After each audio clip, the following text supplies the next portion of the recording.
Come on now, get out and grow. Unless it's freezing and dark out there, which it is. And that's why head gardener McGrady, who you see there, sponsored by Superbox this evening, is inside his man cave. Too cold, too dark. Sure is. And the same in Devon. Yeah, it's been that way all week. It's been finishing at 4:30, beating the traffic to get home. Yeah. I kind of like it. I kind of always like the seasonal working hours. Blast it in the summer, relax in the winter. Yeah. Good time. Yes, very instinctive, very animal, really. It's best to go with those rhythms, isn't it, rather than fight against them. You could argue that's all that's wrong with humanity, isn't it? It's going against nature all the time. So well said, Lee, well said. John and Anna, how are you? How's Devon this evening? It's a bit chilly here as well. Yes, it's about 7, but hands are feeling a bit chilly. And definitely autumn. I've had my first sort of spell outside during the weekend, sweeping up a whole load of leaves, and had the classic sort of sweeping them up, they'll fall down again. So half an hour later, autumn in full force. And brilliant. Leaves. Leaf it out, Anna. Oh, it looks like I've got. Certainly good time for mulching, that's for sure. Hey, do you like my bunny ears? Oh, yes. Oh, very nice. Yeah. You've got green ears, not green fingers. You say the nicest things, John.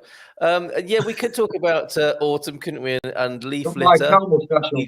Oh, look at this. Everyone's got a special thing tonight. Isn't that amazing? Never a dull moment on Get Out and Grow. In case you don't know, we're here every Monday, 6:15, answering gardening questions under the leadership and mentorship of head gardener Lee McGrady, professional gardener in Lisbon. John, we haven't heard from you yet. How's your part of Devon this evening? And have you been out in the garden at all?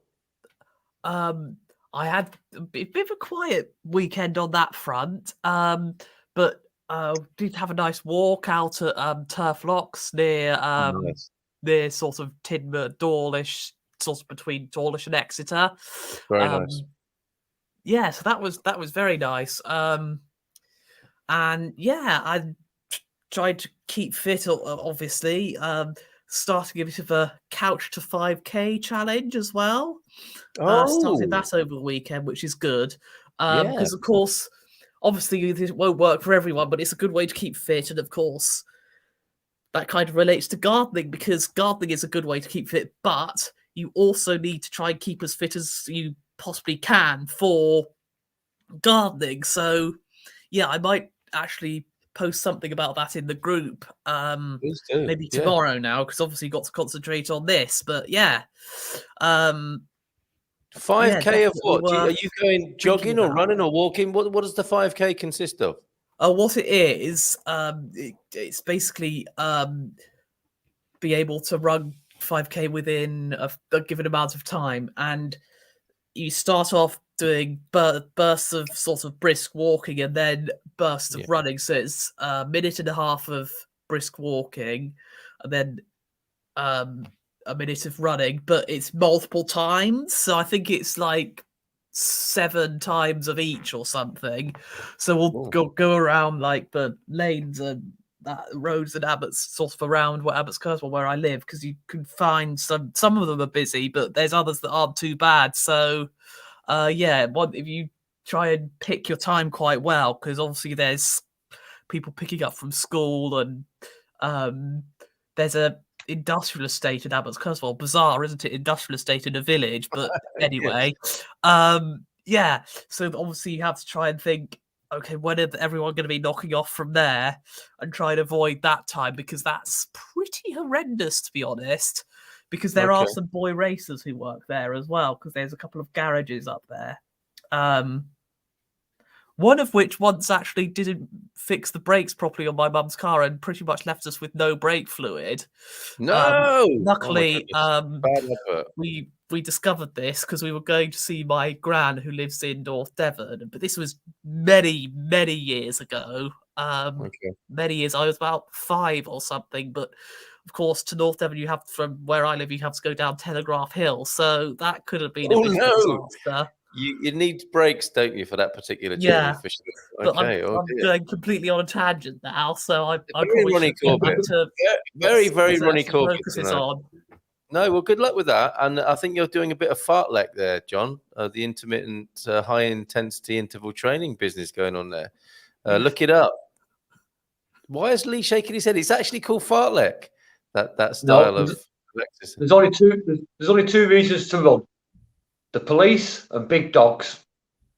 Apart from that, there's never a reason to run. Fitness tips. It's a gardening program, not a run program. And if you're an Iron Maiden fan, to the hills as well. Run to those hills. Nice one, John. Excellent. Okay, well, very good to catch up. Lots of lovely hellos from our friends in the chat as well. Matty's here with a great question. Good evening, Matty. Stephen Wells also. Evening all from Stephen.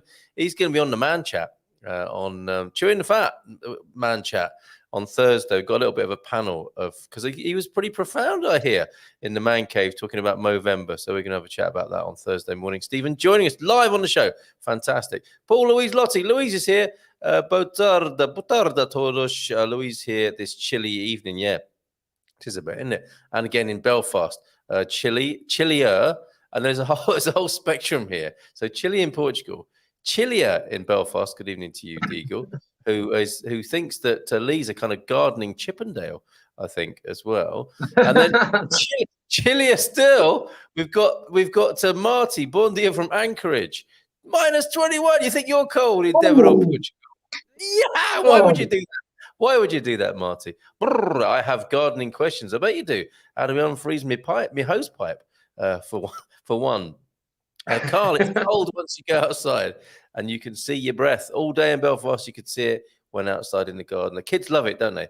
The joke wears a bit thin after a while of being a dragon when you get too chilly. But get those gloves on and scarves and hats.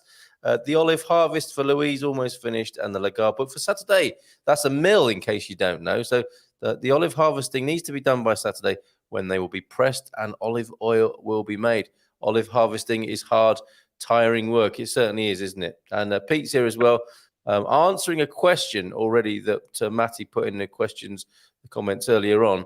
This is it. Good evening to you, Matty. Is it possible to grow banana trees in Portugal and to get a good harvest? Lee, what do you reckon? I don't know about the good harvest, but it's definitely possible to grow the trees grow fantastically here. Yeah. I think it's a case of feeding them at the right time. We have one down the street from us that's in a really good sheltered position, and that gets tons of bananas on it. Yeah.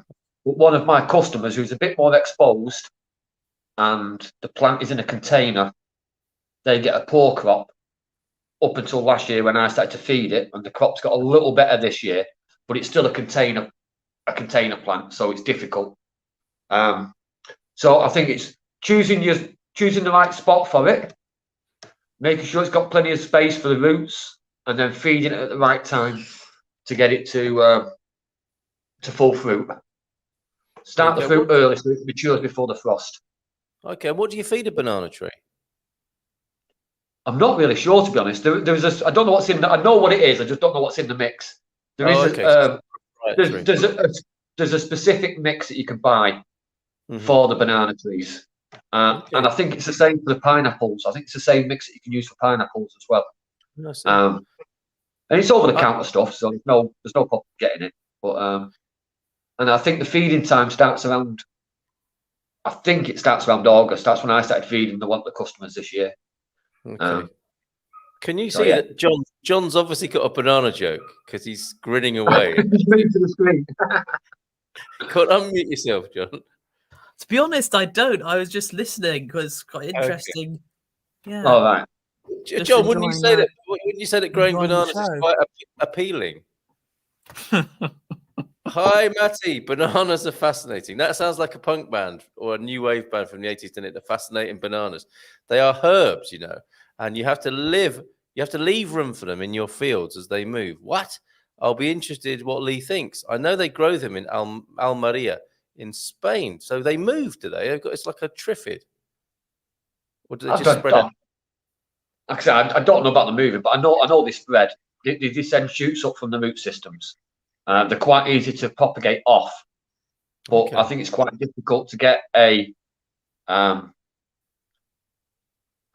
fruitful crop from the propagated crop. They're a very specific plant, and a natural banana doesn't fruit the same as the one you would get from the garden centre for fruit. So you need to be careful when you're buying it as well. There's some types of banana plant that are just a plant and will never produce the fruit, and there are other types that are a fruiting banana. So you also need to be careful when you're making your purchase. Make sure you get the right sort. All right, excellent. More to be said about bananas in the comments, but just to let you know, stay tuned for indoor gardening. Really, we've got a bit of an indoor gardening special because the roots of this program are in helping people with accessibility issues get out and grow, or in this case tonight, stay in and grow. There's no reason why anyone pretty much just about can't grow a little bit of food or grow a little bit of foliage or some plants inside the house as well as on the balcony or in the garden. So we're talking more about that tonight to take us back to our roots, no pun intended. Also, the best kinds at this time of year, people are sparking up their wood stoves. Lee's got a very good answer on what the best sort of wood is to buy. Hold that thought, Lee. And also, we've got a lovely project in Lisbon. I think they probably want to roll it out all over Portugal, but it's a really nice hydroponic system that I mentioned on the morning show this morning. Anna, do you want to take some of these in the chat and the comments there? I know Peter's actually coming back with a few comments for people. Oh, while you're unmuting there, Anna, Peter Bleach, actually was a question from my girlfriend, says Matty. She is from the Caribbean and was wondering if banana trees do grow in central Portugal. So what other place than here to ask? Well, I'm glad you did. Anna, do you want to pick some of these up? Yeah, just having a look. Yes. I just had one. Just had one here. It's just disappeared again. Beg your pardon. Yes. Yes. We've just had one in from Marty on YouTube actually.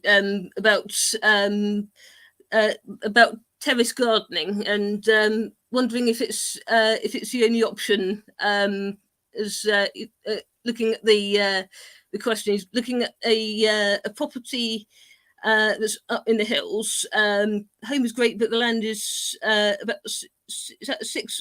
I don't know if that's 6,000 meters, but it's on a very, very steep. So guessing terrace gardening is the only option. Yeah, terrace gardening. What do you think, Lee? Terrace gardening is actually a great tradition here in Portugal, especially when you get out of the cities. Yeah. And it works really well as well. People say terrace gardening sounds so complicated, but it's not. Once you've got your fundamentals in and your groundwork done, it actually makes it easier because you've got smaller sections to work on. And the rotation, therefore, is much easier. Again, like I always say, it's making the preparation at the very beginning, which is going to make the work so much easier in the long run. Yes. So using ramps, diagonal ramps down the embankment rather than a straight set of steps, that will make it easier. Getting the soil right at the top and then bringing that soil when you turn it over, bringing it down the hill. Every time you turn it down a bed. Again, it saves you bringing all the good soil to the bottom or taking it all to the top. A lot of preparation in it, a lot of planning, but once you get going on a terraced embankment, it's superb. I would love to do some terrace gardening. I really like the idea of it. And they're so beautiful, aren't they? I mean, look at that. That's Benfeita, I believe, in central Portugal. Who can we credit that picture to? It's the Trilhos de Portugal, the Mundo blogspot. And when I see that, I mean, it's like looking at rural China sometimes when you're driving through Portugal. And you see how elaborate and ancient the terrace gardening is. And yeah, I guess once it's set up, it's not so bad. It is the setting up and the preparation, as you say there, Lee. Yeah, I think that's really... we were up in a reserve, something Estrella, de Serra de Estrella or something. I had a drive around there and there were some fantastic terrace gardens there. I kept stopping the car to have a look because they're great for growing veg, but some of the gardens I saw were more horticultural. There were more plants and shrubs and flowers. And even then, they just looked beautiful because you're seeing the whole picture. You're not seeing a flat garden, you're seeing the whole picture. set up in front of you. Yeah, I think they look stunning. Yeah, there is a consideration. You'll need to think carefully about the machinery. You'll need, as a tractor may not be suitable if the terraces are too narrow. You've got to get the goats in there, haven't you? The goats. So what it's all about. That's what I was saying earlier about rather than having steps going directly down. Yeah. If you can put your pathways in on a ramp system, and if you get that right to start with, there's nothing stopping you from getting a small tractor like the small John Deeres. Nothing stops you from using on them. But also, with it being a terrace situation as well, you concentrate on one terrace. So a small rotavator or a small power machine would be no problem at all. You know, you're working on small sections rather than thousands of acres all in one go. It's something that fascinates me, interests me. A really, really beautiful and an indigenous thing here in Portugal. Congratulations to Louise. Ours have come to a bit of a standstill, quite literally, as our olive guy has cut a nerve in his leg. But we better get our bottoms into gear. He's probably done that with the old little olive twig, the little olive. There's a special knife, isn't there? You get in all the garden centres here for trimming the olive tree, and he might have injured himself doing that. I bet you always feel very silly, don't you, when you injure yourself like that? Often being in a little bit of a hurry, I think, and these things happen, don't they? And you think immediately afterwards, oh, why did I do that? We've all done it, I think, at some stage in the garden or in the workshop. Okay, and Matty talking about his Tesla X. John may be interested to hear more, Matty, and Pete about your Teslas there. In that temperature, can you grow popsicles? Peter's asking Martin. And you missed the third reason for running, if the pub is about to shut, of course. So you might be chased to or from the pub by the sound of it. Eric's here as well. Good evening to you, Eric. How are you? Or probably good afternoon where you are. And for some reason, kittens. I'm not sure, what was that about? Okay. Maybe growing kittens. Kittens do grow very well in Portugal. You will notice in many.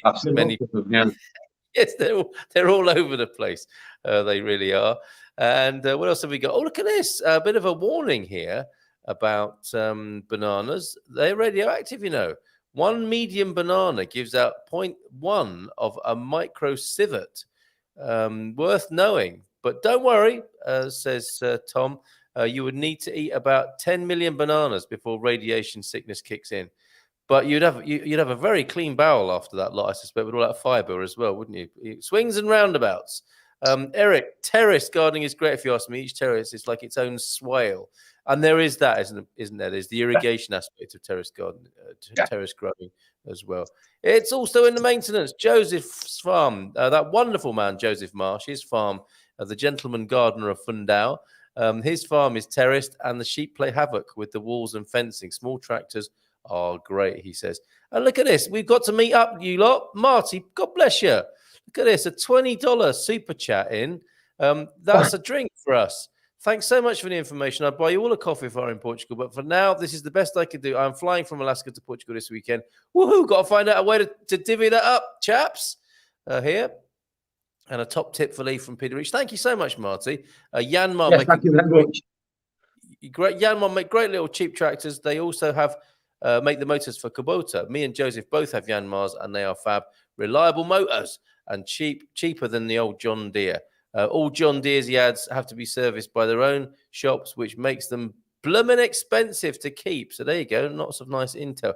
So let's make way for the indoor gardening section. What were you thinking, Lee, with this?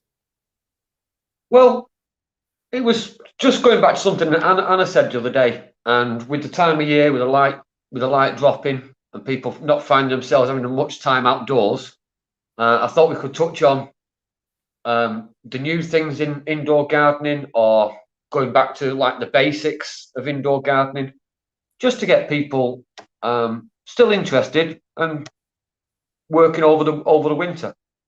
Yeah. Well, do you want to start with plants, or do you want to start with veg, or do you want to go straight to the hydroponics? Oh my goodness! No, let's save the hydroponics. Yeah, in that order would be good. Plants, veg, and then hydro. Okay, right. Okay, so I think everyone that's interested in gardening knows the benefits for the mental health for gardening. So we can touch a little. We don't need to really touch on that. It's sort of self-explanatory. But there are certain plants that are great for your physical health as well, that you're growing in the house. So here in Portugal, where we have a mold problem in most of the properties, there are actually plants, if you add in the room, can take some of those mold spores away. So they help you sleep better. They help your building to reduce the mold effects in the house.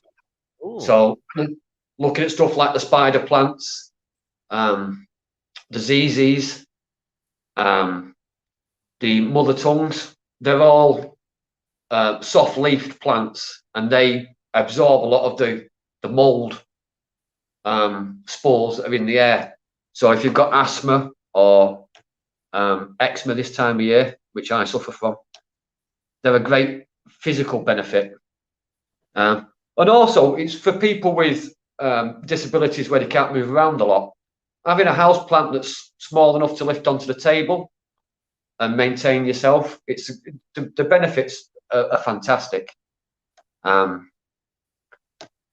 do you have any questions about house plants or any ideas about how, well, any restrictions that people might have?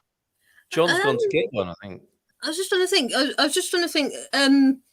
How many different properties there are, because I know I saw one that was to do with like air purifying, and I was just sort of wondering how plants actually managed to do that, sort of seeing the size of like your average house plant and sort of comparing it to like the size of a room, and how it goes about sort of purifying air in a massive space. Well, NASA did some testing a couple of years ago by taking different houseplants up to the space station. And they were looking at ways to use plants to purify the air on the space station. And they discovered you would need a lot of plants to purify a big space. But if you've got your own bedroom, a small bedroom or a small bathroom, plants like the spider plant, which I mentioned earlier, because it's one of my favourites, because they work really well.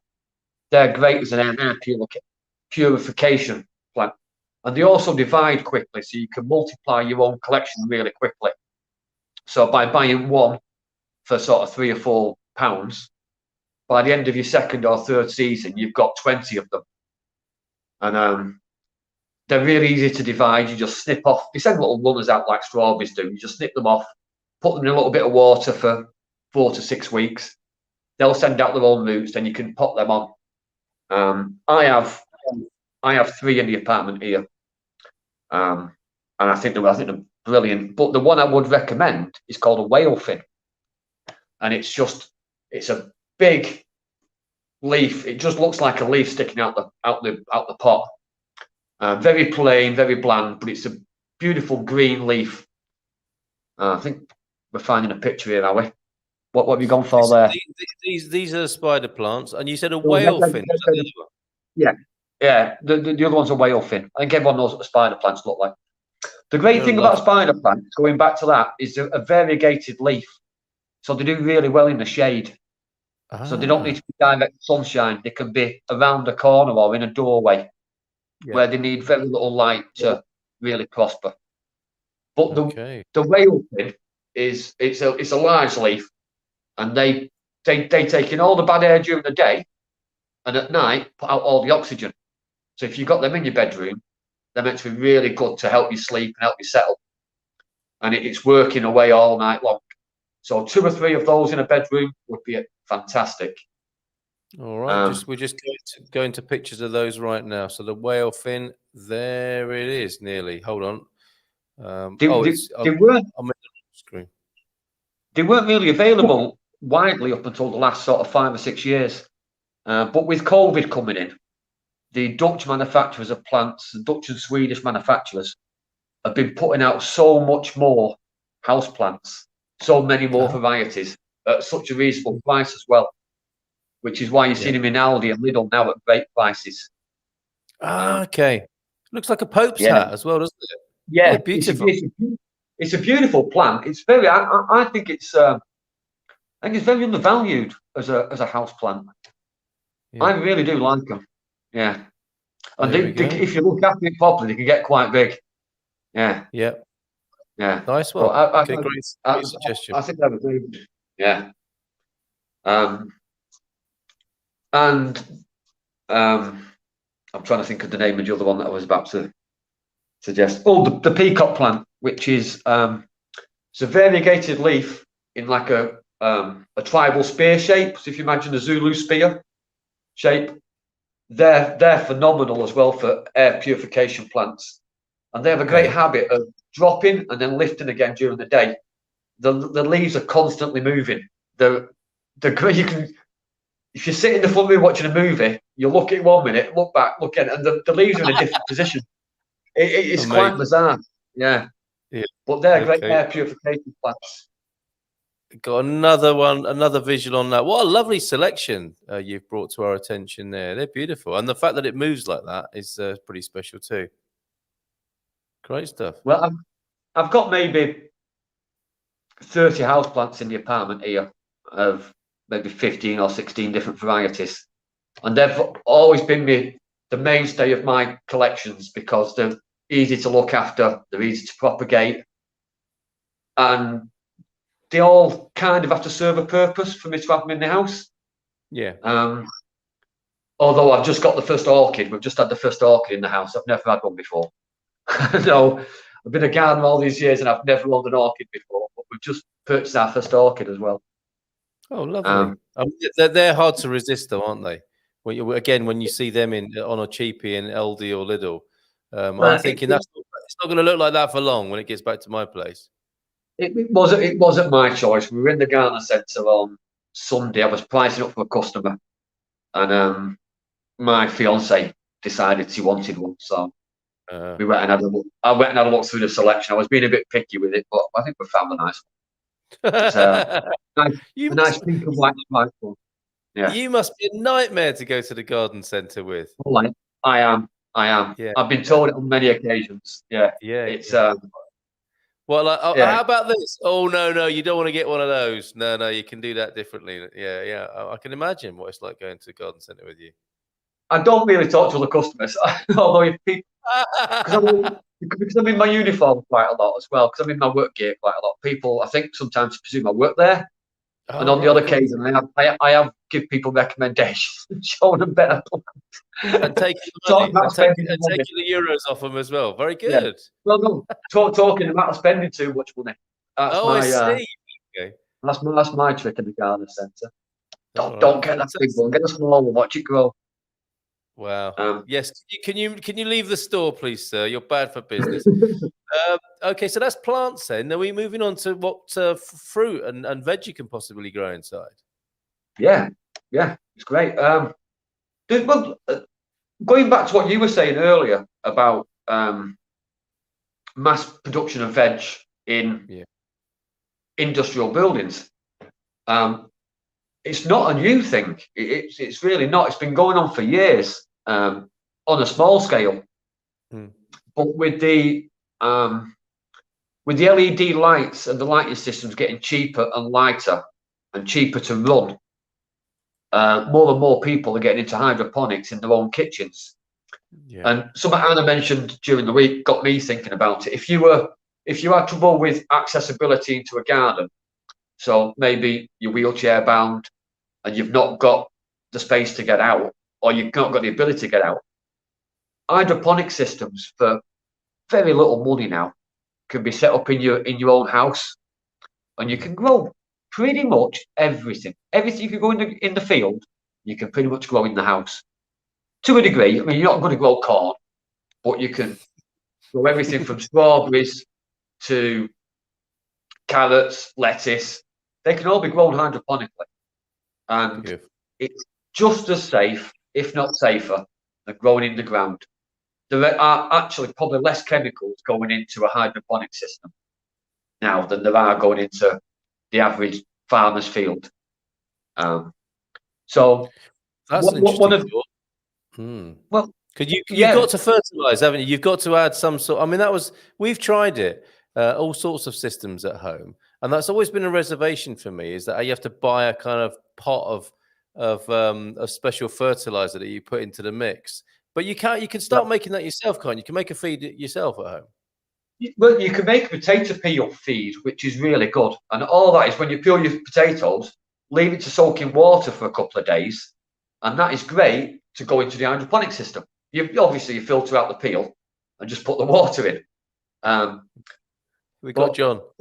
John. Before we missed that. I was just noticing that we're getting quite a lot of comments on the YouTube. But also I was just thinking, with the supply of electricity changing, because obviously they're the phasing out of coal and so on. I was just thinking, is that going to make electricity gradually cheaper, or would it get more expensive for a bit and then it will come down again in price because of the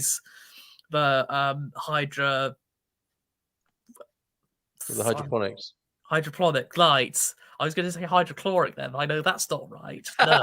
No. But yeah, I was just wondering if that's going to could ever be an issue, or is that ever likely, or no? I think we're going to see a big change in the way that electricity is produced in the next 20 years. I've got a little bit of knowledge about this, and I've got a friend who works in the industry, and the rumor has it that if you're going to build an industrial unit in the next 5 years, you're going to have to put solar panels on the roof. It's going to be part of the agreement when you build. So not only are you producing your own electric, you're also producing electric that can go back into the system. Yeah. Right. And there's going to be, as the coal fuel stations close, there's going to be more incentives from governments for the householder to put solar panels on the driveway, on the roof of the buildings. Here in Portugal, I don't know why every carport isn't a solar panel, or every house is a solar panel. I think there's going to be incentives from the European government and from the UK government, and I love the idea of forcing industry to make their roofs solar light collectors and producers. If you think of all the industrial units all across Great Britain and the space they take up, there's nothing stopping them from putting solar panels on the roof and producing electricity for the greater good. So yeah, I think there'll be a small spike in cost, and then I think it'll subside. But what we were talking about, the hydroponic systems, the lights are on off an LED bulb or strip bulbs, and they are so cheap to run. You're talking pence per month. The cost is that's so cool. That's all right then. Nothing. I know there's a new system out now, which is just a light bulb that you can fit into any lamp and connect to your telephone, and that works at the perfect lighting ratio, the reds and blues, for houseplants and for growing veg with.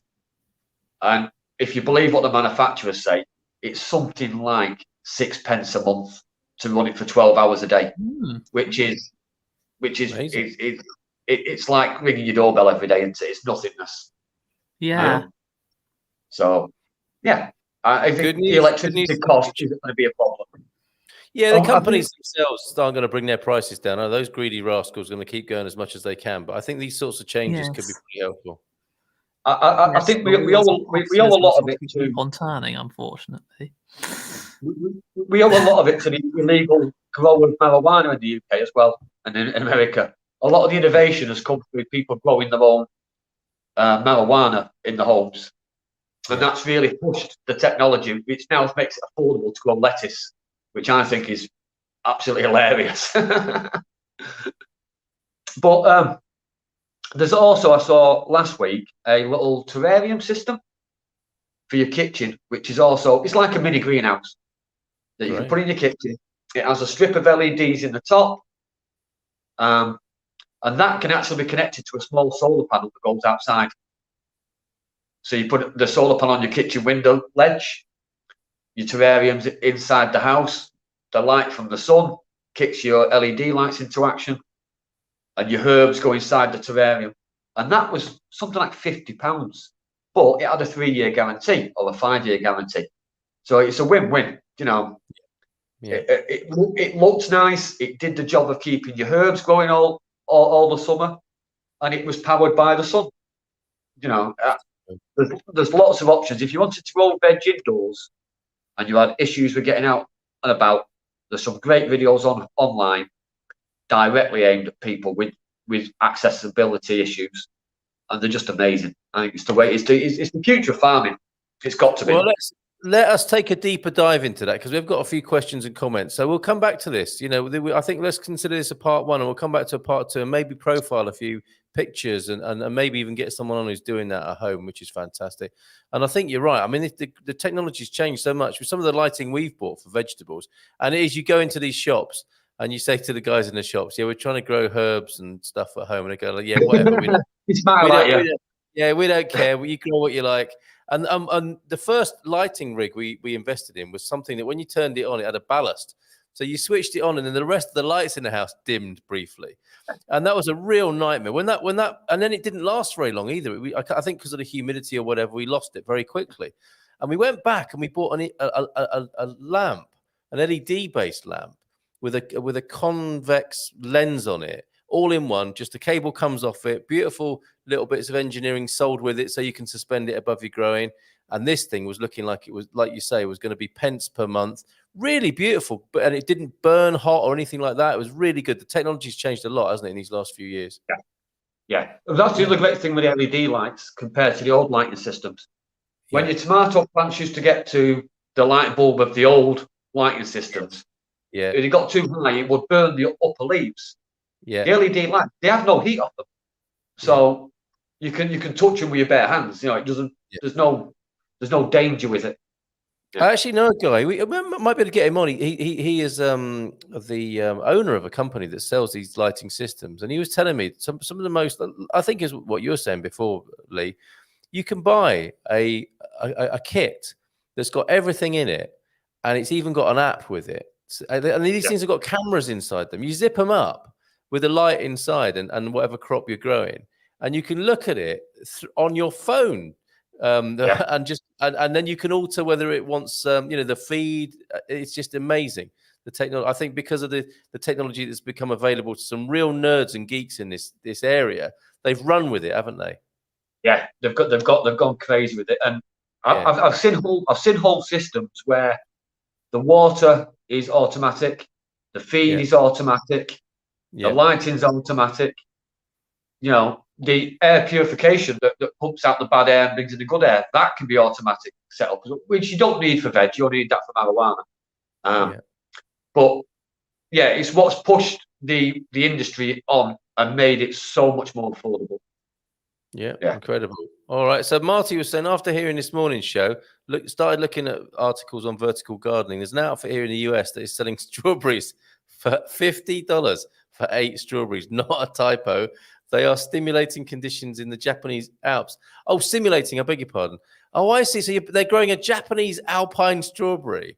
So with the app, I suppose you can choose your growing conditions, can't you, and set them. And one of the things I noticed on the light bulb that I was looking at, because I'm personally going to buy one. You can actually put the settings on for the type of plant that you have. Wow. And you can put the setting on for the humidity that you can have in your terrarium. And so it kind of sets itself perfect for if you want to grow Japanese alpine strawberries. I don't, but if you wanted to, then amazing. Well, here's the project in Lisbon that Marty's talking about. This is called up farming, and they call it from sky to plate. And it's ticking a lot of boxes. You know, the need for food in the cities, the pandemics of obesity and just the effects of on people's health for bad food, climate crisis as well. Look at this. That little animation, it shows you what goes on there. So these trays, which must be the plants with their roots in a feed, in a watering and feeding system. And I think it's a kind of mill effect that goes on where this turns all day long inside a greenhouse. So they don't use LEDs with these. They actually put them inside a greenhouse, probably to give them a bit more heat and keep them at an optimal sort of temperature, and to give them light as well. It's a cheaper setup. If you've got the daylight hours and you've got the heat, then it's a cheaper alternative to having lights. Where back in the UK, you don't really have the great availability of light and heat that we have here. So the ones back in the UK are being done in old warehouses, in old mills. So they're having to introduce the light. But there's a couple on YouTube, an American couple on YouTube, that grow them in their basement. And they make a living out of growing a small selection of specialist veg in a small space in their basement. But they grow micro veg. So they're in the lettuce at maybe 6 weeks, 7 weeks, and that's going to specialist chefs. So it's a bit of a niche market, but they're making money at it. So look at those. Lee, look at that produce. It's perfect, isn't it? Well, that is the other thing about it. You've got perfect pest control environment. Yeah. And you can actually physically walk down and look at these veg at eye level. You've got them at your eye level. You can walk up and like you say, they're rotating. They're moving all the time. So if you walk up the line and walk back down the line, you're seeing a different tray of plants. And you can just pick them and pick them and pick them. And these look like perpetual lettuce on perpetual spinach. So technically, you can pick these plants for months and months without having to regrow them. You're just picking the best leaves off that are perfectly right. Fantastic. Yeah, it really is. Great idea this week. We've got a couple of minutes left. I want to get to Garvo, who was asking a couple of questions about wood because he wants to spark up the old wood stove at the moment. And we'll come back to this because this has been a great theme tonight. So more that you can do indoors by all sorts of means. Where's Garvo's question? Oh, there it is. Evening, everyone. Thank you to Gary, the man, of course, behind our titles. I know eucalyptus grows well here, but does anyone know if the other Aussie tree, the Melaleuca, the tea tree, does that grow well here in Portugal? You seen that, Lee? Yes, I have, and it does. Yeah, it does. It's fine. So Melaleuca is good. Yeah. Fantastic. All right. And then this other matter then. What is the best kind of wood to put in the wood stove? First of all, evening, Garvo. In my opinion, the best type of wood to put in the wood stove is anything you can get for free, because it is so expensive. It is so much more expensive here. I would avoid you. Supply and demand, Carl. It's just supply and demand. Okay. People aren't like. Not everybody's like me. I collect my wood all summer, so I'm ready for the winter. I'm not panicking. I've got enough to do, me and my family, so I'm okay. But people tend to leave it till the last minute before they order it in, and then come January, February, the shops are empty of wood, and the price shoots up, and everybody's panicking. And it happens every year here. It's just it's bizarre. The price can almost double in February, March if we get that cold weather like we had last year. Just the last couple of months can get really expensive. There's two tricks with wood burning. The hardwood burns longer, but it doesn't burn as hot. The softwood, like the pine, burns really quickly, but it burns hotter. And it's all about getting your flue balanced right on your stove. So on every stove, if you've got the glass door on it, at the bottom you've got the little flue that opens and closes the airflow. So get your fire going, then turn the flue down to your ideal height of flame. And that's what a lot of people don't do. They leave the flue wide open and you just chuck wood on it constantly, and you burn a fortune. And all the heat goes up the chimney. It's the old skills that people have forgotten, isn't it? Your granddad would know what to do, wouldn't he? Your granddad would know exactly what to do. You've got to learn this. If you get your fire right in the first 10 minutes, get it burning nice, get your first few bits of good charcoal in the base of your fire, then turn your flue down. Maybe I like to put mine on half, 10 minutes in. And then I burn soft wood, but it'll burn all night long then, with a nice long radiating heat off it. Well, we look forward to a video. We look forward to a YouTube. I can pack the fire and let it roll all night and burn us out the living room because it's too hot. That's an interesting moment, isn't it? When it gets too hot in front of the fire. It gets too warm. The cats and dogs love it, don't they? They just lie there, singeing slightly.